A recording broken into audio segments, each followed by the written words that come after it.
ताकि लिखने में तुम्हें आसानी हो और लिख करके आप उसको समझ भी जाओ कि भाई हाँ क्या सर क्या करा रहे हैं। देखो मैं दूसरी तरह से लिख रहा हूँ। देखो मैंने जो बेंजीन का रिंग बनाया था ये बनाया था, ऐसे बनाया था ना, इसने इधर बना दिया था। और आप सोच रहे होगे कि सर ने पता नहीं क्या कंफ्यूज कर रहे हैं। बेटा ये क्लोरीन में तो आपको पता है रिंग ये घूमते रहते हैं, ये रेजोनेंस वाइब्रेट करते रहते हैं, रेजोनेंस करते रहते हैं। तो रेजोनेंस जब होगा तो ये घूमेंगे, ये वाला इधर भी आ सकता है, ये इधर आ गया, ये इधर आ गया, ये इधर आ गया। अभी हम क्लोरीन के इलेक्ट्रॉन को डिस्प्ले कोई हम डिस्टर्ब नहीं कर रहे। ये रेजोनेंसिंग स्ट्रक्चर्स में हम इस तरह से लिखते हैं। अब नेक्स्ट सिचुएशन क्या होगी, फिर दोबारा समझ लो और दोबारा खोल करके लिख रहा हूँ कि ये इलेक्ट्रॉन पेयर जैसे ही यहाँ आया तो क्या पोजीशन बनेगी, इलेक्ट्रॉन पेयर यहाँ आ जाएगा तो क्या होगा, ये बन जाएगा ऐसे।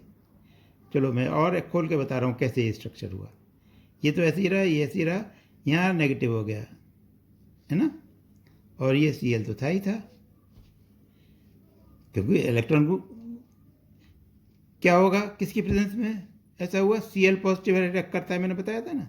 जब Cl पॉजिटिव आएगा तो इलेक्ट्रॉन ये घूम के आ जाएगा यहाँ, और यहाँ पर नेगेटिव हुआ, और नेगेटिव आते ही ये Cl पॉजिटिव अटैक किया, Cl का पॉजिटिव यहाँ पहुँच गया, और यहाँ पर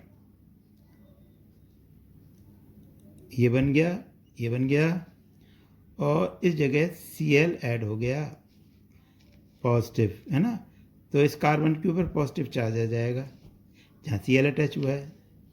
समझ रहे हो बात को, ये Cl अटैक कर रहा है इसके ऊपर, और इसमें H हमने दिखाया नहीं है यहाँ पे। तो ये H भी तो है ना, एक हर कार्बन हर हाइड्रोजन हर जगह H है, यहाँ भी CH है, यहाँ भी CH है, यहाँ CH नहीं है क्योंकि H की जगह यहाँ Cl आ चुका है, यहाँ भी CH है, यहाँ भी CH है, यहाँ भी CH है, यहाँ भी CH है, यहाँ भी CH है। तो जब यहाँ पर इलेक्ट्रॉन आया तो उसमें Cl ने ऐड कर लिया और H और पहले ही था, ठीक है। अब ये जो है इसके बाद मैंने बताया था आपको कि सॉरी ये Cl तो रह ही गया, इसके बाद FeCl4 हमने बताया था नेक्स्ट स्टेप में FeCl4 रिएक्ट कर जाता है, और इस तरह से ये तो Cl था ही था, और ये Cl तो यहाँ आ गया, और FeCl4 जब इससे करेगा तो FeCl3 वापस आ जाएगा और HCl निकल जाएगा। समझ आ गया बच्चों, देखो क्लियर हो गया ना। इसका रेजोनेंस ऐसे हुआ, फिर ये Cl पॉजिटिव कहाँ से आया था, Cl पॉजिटिव मैंने बता ही दिया था कि क्लोरीन और FeCl3 FeCl4 में कन्वर्ट होता है नेगेटिव में, और Cl पॉजिटिव बनता है। ये Cl पॉजिटिव कैसे अटैक करता है उसके लिए मैंने कन्फ्यूज़न दूर हो जाए इसलिए बताया था, रेजोनेंस हाइब्रिड ये दोनों होते हैं, उसमें से इसमें अटैक किया इस साइड में, क्लोरीन को इस साइड में दिखाना था ना, इसलिए पहले मैंने उस साइड में दिखा दिया था। आपके कन्फ्यूज़न को दूर करने के लिए मैंने दोबारा लिखा है, ये दोनों अलग अलग नहीं है, या ये लिख लो या ये लिख लो, दोनों में से कोई सा भी आपका जो है सही है। तो ये आपका हो गया इलेक्ट्रोफिलिक क्लोरीनेशन या क्लोरीन से रिएक्शन। अब आया नाइट्रेशन, इलेक्ट्रोफिलिक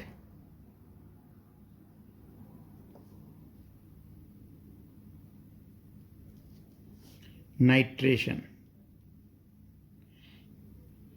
इसका मैकेनिज्म भी है, लेकिन अभी आप ज़्यादा मैकेनिज्म के चक्कर में मत पड़ो, बाद में पहले थोड़ा सीख लो स्ट्रक्चर कैसे बनाते हैं। इसमें क्या होता है नाइट्रेशन में, अच्छा एक बात और मैं बता रहा हूँ, जैसे ये इलेक्ट्रॉन घूमते रहते हैं ना, तो जहाँ हमें बॉन्ड नहीं लिखने होते ना, जहाँ कहीं हमें रेजोनेंस नहीं दिखाना होता, तो हम इसको गोल गोल दिखा देते हैं कि ये घूम रहे हैं सारे। तो हम क्लोरोबेंजीन ऐसे भी लिख सकते हैं, क्लोरोबेंजीन को ऐसे भी लिख सकते हैं, सीख लो भाई। ये चीज़ बहुत ज़रूरी है। या हम ये ऐसे लिख सकते हैं, ऐसे भी लिख सकते हैं, कहीं अगर हमें इलेक्ट्रॉन घुमाना ना हो कि इसका मतलब है ये घूम रहा है इलेक्ट्रॉन अंदर। अगर नाइट्रेशन करना हो, नाइट्रेशन कैसे होता है? कंसनट्रेटेड HNO3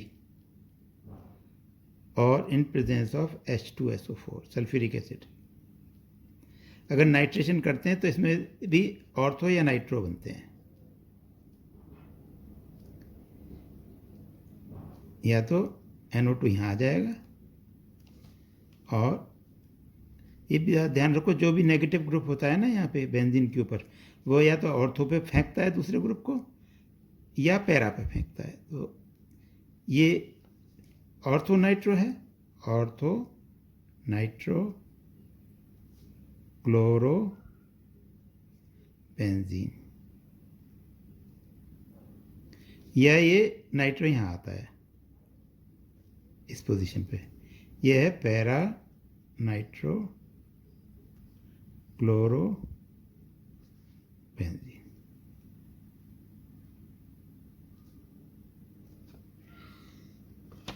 अब आप ये कहोगे इसमें NO पॉजिटिव कहाँ से आ गया? तो इसमें मैं तुम्हें अंडरस्टूड करा रहा हूँ कि इसमें जो रिएक्ट वो बनता है ना, रिएक्ट करने वाला स्पेसी NO2 पॉजिटिव बनता है। एक्टिव इंग्रेडिएंट जैसे Cl पॉजिटिव बना था, तो इसमें एक्चुअली रिएक्ट करने वाला NO2 पॉजिटिव है। और NO2 पॉजिटिव क्या है? नेगेटिव को लव करने वाला होगा ना, तो इलेक्ट्रोफाइल इसीलिए कहलाते हैं NO2 पॉजिटिव है, NO2 पॉजिटिव ग्रुप।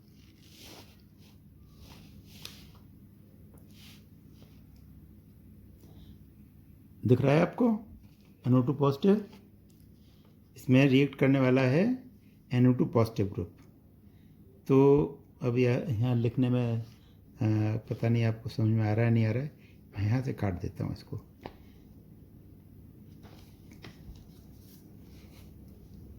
ये बनता है और कुछ ये बनता है और कुछ ये बनता है।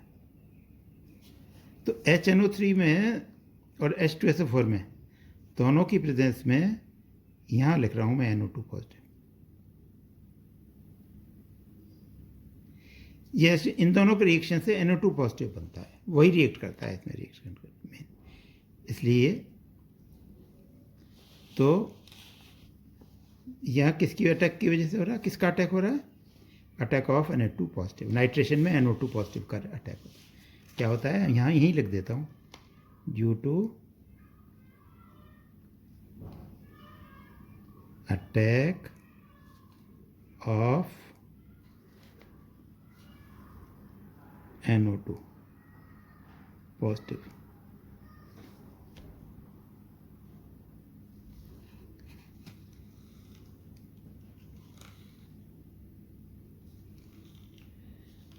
समझ में आ रहा है भाइयों बच्चों? समझ में आ रहा है ना? तो ये नाइट्रेशन हो गया। इसी तरह से सल्फोनेशन होता है, इलेक्ट्रोफिलिक सल्फोनेशन। सल्फोनेशन भी इलेक्ट्रोफिलिक है।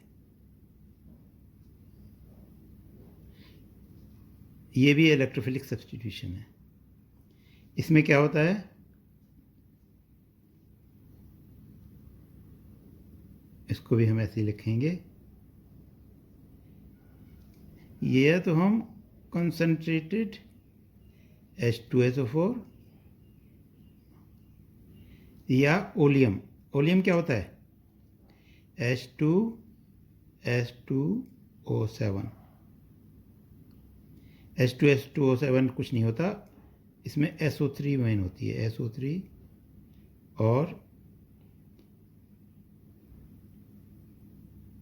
dissolved in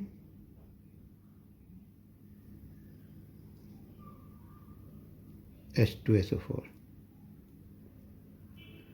SO3 को इलेक्ट्रॉन डेफिशिएंट कहते हैं हम, क्योंकि इसमें 2 इलेक्ट्रॉन शॉर्ट माना जाता है। ये 2 इलेक्ट्रॉन कम है, इलेक्ट्रॉन डेफिशिएंट हो गया। इलेक्ट्रॉन डेफिशिएंट क्या होता है? पॉजिटिव लविंग होता है, इसलिए इसको भी हम इलेक्ट्रॉन डेफिशिएंट है ना,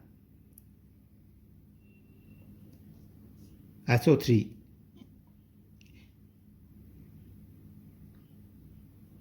यानी न्यूक्लियस को लव करने वाले, ये भी न्यूक्लियस लविंग है। SO3 जो है न्यूक्लियस लविंग क्या होता है?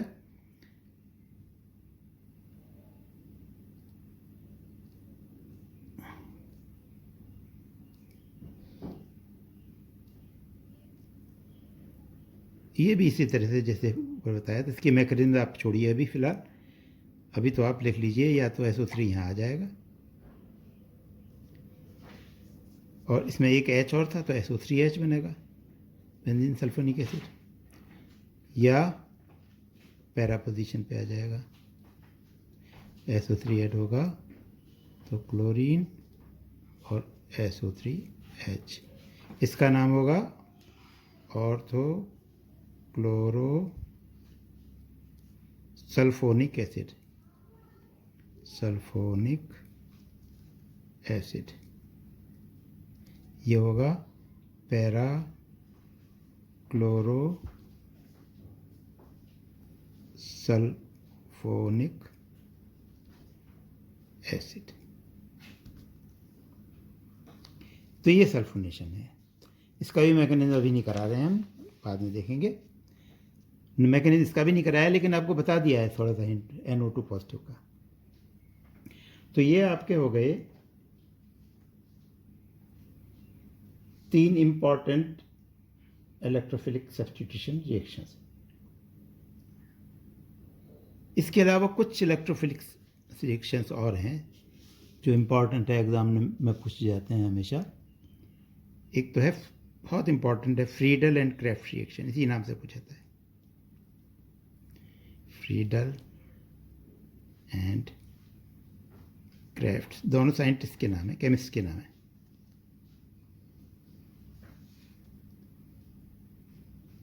उन्होंने ये अचीव किया था, उन्होंने ये प्रिपरेशन की थी इस मेथड से। तो उसमें क्या होता है,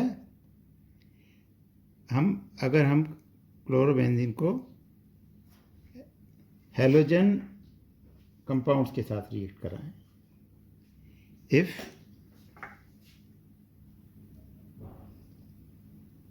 halogen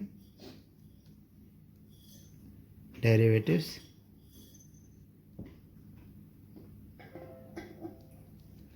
are heated with chlorobenzene,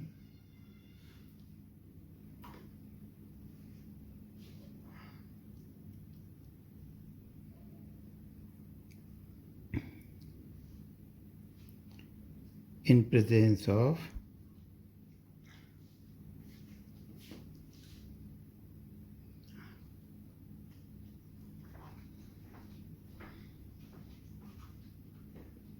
anhydrous aluminum chloride.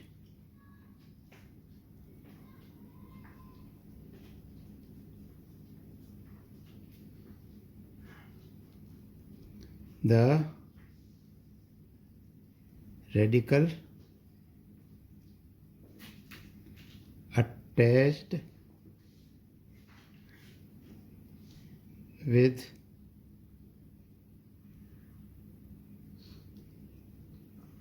halogen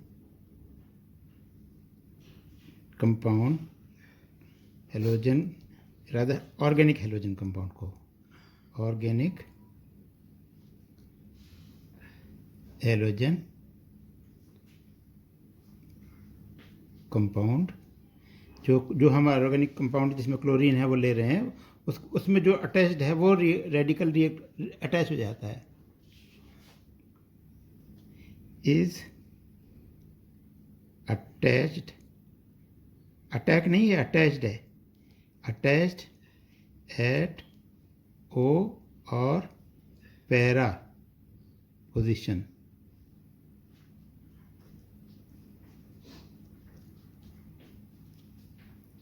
in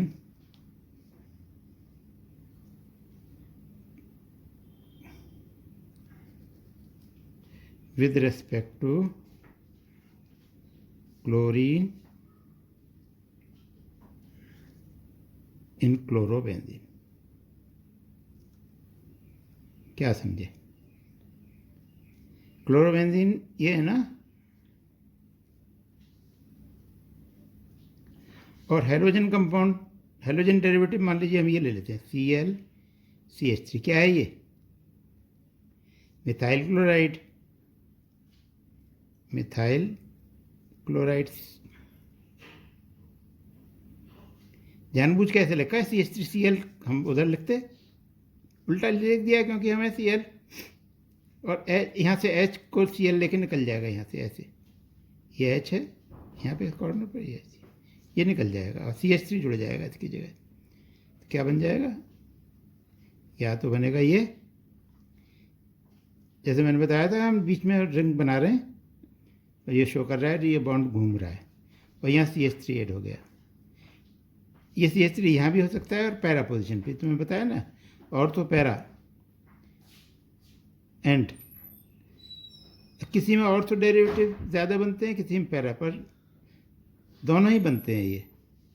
तो क्लोरीन तो है ही है और यहाँ मिथाइल है, इसका नाम क्या होगा? ये तो ऑर्थो क्लोरो टॉलिन कहलाएगा, क्यों CH3 है तो टॉलिन कहलाएगा। ऑर्थो क्लोरो टॉलिन हुई है, ये कन्वर्जन में आ सकता है। और ये क्या नाम होगा? Para chloro toluene. तो मालूम है ना CH3 ग्रुप को अगर आ जाए बेंजीन में तो टॉलिन कहलाता है। तो ये फ्रीडल क्राफ्ट, ये फ्रीडल क्राफ्ट इतना सिंपल नहीं है, कितने बहुत सारे कंपाउंड्स बनते हैं इसमें। कैसे? अगर इसी की जगह हम एसिटाइल क्लोराइड ले लें, क्या फ्रीडल क्राफ्ट रिएक्शन को हमने अलग अलग डिवाइड कर लेते हैं।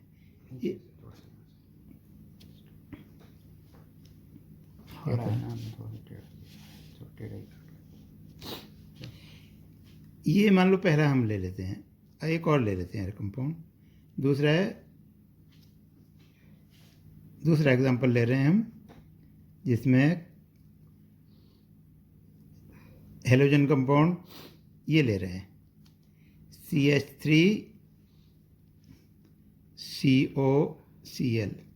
तो क्लोरीन इसमें भी है ना, तो ये क्लोरीन यहाँ से H को लेकर निकल जाएगा और CH3CO इसकी जगह आ जाएगा। कितना इंटरेस्टिंग चीज़ है। बहुत एक कंपाउंड थोड़ी बनते, हज़ारों कंपाउंड बन जाते हैं इस तरह से। आदमी बनाने वाला होना चाहिए, इसीलिए इसका फ्रीडल एंड क्राफ्ट रिएक्शन को बहुत इंपॉर्टेंस मिली थी और इसीलिए इसको नाम प्रसिद्ध हो गया COCH3। और जहाँ CO ग्रुप हो बीच में एल्काइल और फिनाइल, वो कीटोन्स कहलाते हैं। ये फिनोलिक ग्रुप है, फिनाइल ग्रुप है और ये मिथाइल ग्रुप है। तो एक तरह से एरोमेटिक और एलिफेटिक मिला हुआ कीटोन है, मिक्स्ड कीटोन है एक तरह से। इसको कहते हैं ऑर्थो क्लोरो बेंजोफिनोन या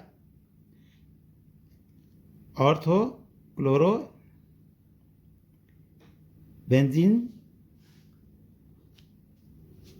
ऑर्थोक्लोरोबेंजीन है, ये COCH3 है। तो CH3CO क्या होता है? ये मिथाइल हो गया, ये क्लोरोफिनाइल हो गया, क्लोरोफिनाइल मिथाइल कीटोन, ऐसा भी लिख सकते हैं, ठीक है। लेकिन इसको हम कहते हैं ऑर्थो क्लोरो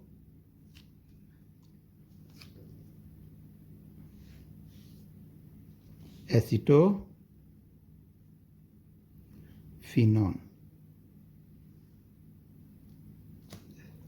C6H5COCH3 कहलाता है, ये 6,6H5 है बेटा। ये बेंजीन को अगर Cl नहीं होता तो C6H5 कहते, तो एसीटोफिनोन कहते हैं इसको। तो ये ऑर्थोक्लोरीन में है, तो ऑर्थोक्लोरो एसीटोफिनोन इसको हो गया। अच्छा, एक और बड़ा इंटरेस्टिंग एग्जांपल है। अगर यहाँ इसकी जगह हम ये ले लें, देखो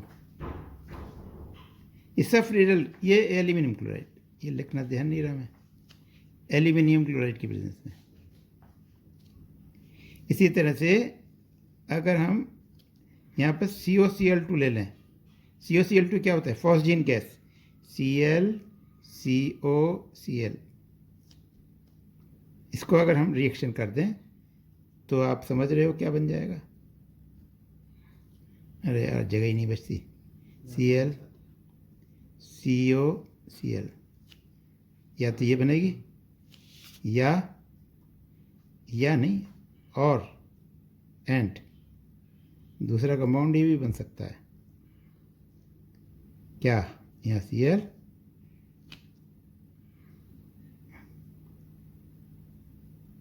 ये बीच में हमने ऐसे बना दिया COCl। तो इस तरह से आप देख रहे हैं ये बेंजोइल क्लोराइड कहलाता है। देखो बेटा COCl जो है ना, बेंजीन में रखा हो तो बेंजोइल क्लोराइड, तो ऑर्थोक्लोरो बेंजोइल क्लोराइड है ये। बस इसलिए मुझे आराम से ऑर्थो क्लोरो बेंजोइल क्लोराइड, इस तरह ये पैरा क्लोरो कहलाएगा। बाकी अपना नाम अपने आप लिखना, बाकी बेंजोइल क्लोराइड।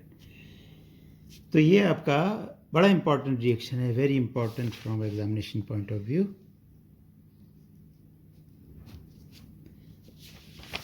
इसके बाद